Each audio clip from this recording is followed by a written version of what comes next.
In this video, we will be discussing the electromagnetic induction lab.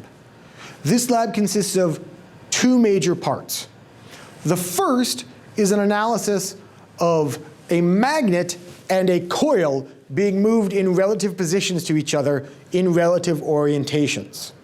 In the video, as you are watching the magnet and coil move in relative position to each other, you will be also watching a measured voltage on the coil. That voltage is proportional to the induced EMF that is happening due to the changing magnetic field and the coil. In the second part of the lab, we are going to be using an oscilloscope to look at a signal being broadcast by one induction ring and being received by a second. The larger ring is attached to a function generator, and we will be looking at that signal directly in the oscilloscope.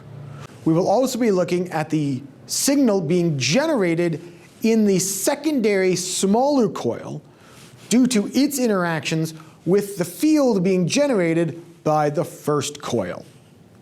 Now, one thing to note as you are doing this analysis, oscilloscopes have a funny way of adding and subtracting negative signs based on some very arbitrary things.